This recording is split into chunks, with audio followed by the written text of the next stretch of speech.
사자 명예훼손 혐의로 재판을 받고 있는 전두환 씨가 이번에는 해괴한 변명을 내놓았습니다. 고 조비오 신부를 파렴치한 거짓말쟁이로 표현했던 것은 사실 적시가 아니라 문학적 표현을 썼다, 이렇게 얘기하는데요.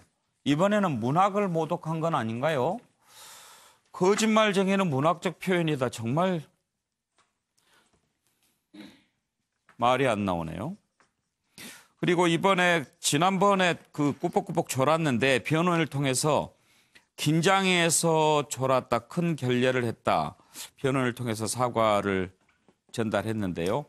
일단 이번 재판에는 나오지 않고 이렇게 뜻만 전달했습니다. 그러면서 또 재판 관할도 다시 옮겨달라고 요청을 했습니다. 관련된 녹취 한번 들어볼까요?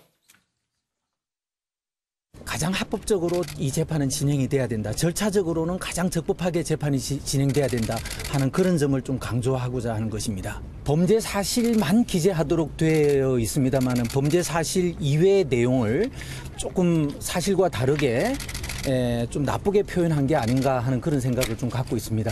그래서 그 점은 제가 서면으로 법원에 제출을 했으니까 그건 차차 또 설명을 좀 들으시면 되겠습니다. 국방부 특조위의 그 판단은 아무런 의미가 없다고 생각을 합니다. 국방부 특조위는 전혀 그런 법률도 없이 만든 임의의 조직 단체다, 이렇게 생각을 합니다. 그래서 그 단체가 어떤 결론을 내든 그 결론을 가지고 이 법정의 증거로 사용할 수는 없다는 게 제 기본적인 생각입니다.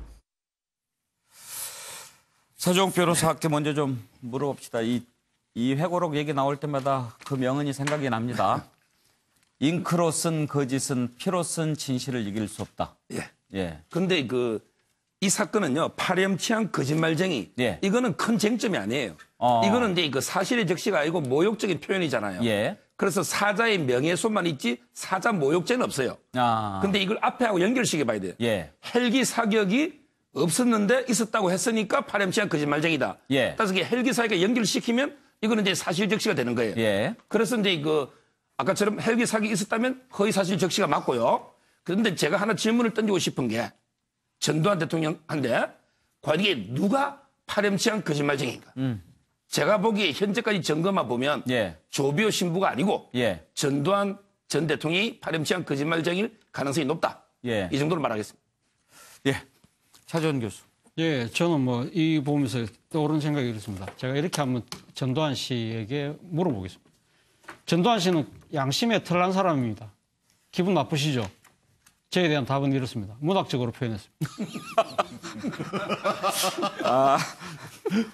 까마귀도 안 오네. 까마귀 놀고 있습니다, 지금. 염소 찾느라고 시간이 좀 걸렸습니다. 예. 아주 오늘의 발언으로. 네. 김현성 교수, 저한테 질문하지 마시고 말씀해 주십시오. 질문 안 해야 되는데. 네이땡에 쳐보면 회고록의 정의가 어떻게 되어 있는지 아세요? 네. 회고록은 개인의 관찰과 경험을 통해서 쓴 역사나 기록이다. 그러니까 역사나 기록인 겁니다. 굉장히 사실에 입각해서 써야 되는 거죠. 문학적 표현을 쓸 필요가 없고, 그리고 문학에 대한 모독이죠. 그러니까 문학도 적어도 개연성을 바탕으로 쓰는 건데 저렇게 거짓말을 하는 거고, 그리고 최근에 앵커님도 아시겠지만 지금 광주의 김해에 군대가 수송기를 통해 갖고 그 당시에 사망했던 사람들을 수송했다. 그래서 예. 증거를 인멸하려고 했다. 근데 여기 시체라고 표현이 됐다잖아요. 그래서 군인은 시체라고 쓰지 않고 영현이라고 쓴다는 거예요. 예. 그래서 시체라고 썼으니까 일반인이다. 정말로 할 말이 정말 거짓말쟁이야 너는.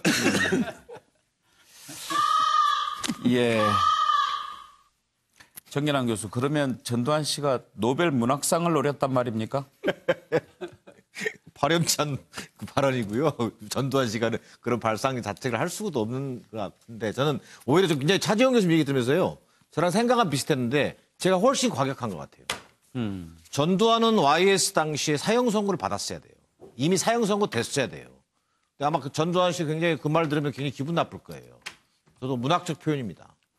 이렇게 사형 선고 받아야 될 사람이라고 하는 것도 문학적 표현으로 할 거냐는 거예요. 고 조비오 신부에 대한 정말 이게 명예훼손이잖아요. 사자 명예훼손으로 지금 걸려 있는 건데, 저는 이제 와서 문학적인 표현 운운하는 것 자체가 또 교도소 가기 싫은 거예요, 지금. 어떻게든 이걸 유야무야하고 하려고 하는 그런 의도로 보여지는데 지금도 오늘 이 시간에도 좀 전에 우리 김현선 교수도 얘기했습니다만 그 김해공항으로 수송기로 이송된 시체, 민간인 학살자들 이 사실이 지금 드러나고 있고요. 헬기 사격 관련한 또 새로운 증언이 나오고 있습니다. 자, 지체된 정의는 정의가 아니라고 그랬어요. 단죄 시간이 이렇게 많지 않다라는 것을 우리가 좀 인식해야 될 그런 때 아닌가 싶습니다. 문학적 표현하면 아마 제일 기분 나쁘실 분이 고영신 교수님일 겁니다. 전공이 문학인데. 그러니까요. 문인들이 들고 일어나지 않을까 하는 생각 드는데 저는 전두환 씨 보면서 이제 연세나 뭐 이런 것으로 보면 살 만큼 산 분이시거든요. 예. 지금은 모든 것을 내려놓고 정말 진솔한 자기 마음을 표현할 그런 연배가 아닌가 이렇게 보여지는데 더군다나 전직 대통령까지 지낸 분이 어떻게 됐든 대통령을 하신 분 아닙니까 우리나라에. 그런 분이 그 처벌을 그것도 뭐 큰 처벌이 되지는 않을 것 같은데 그 처벌을 면하기 위해서 이런 꼼수까지를 동원하는 것 이런 것을 보면서 꼭 이래야 되느냐 하는 그런 개타는 마음이 드네요.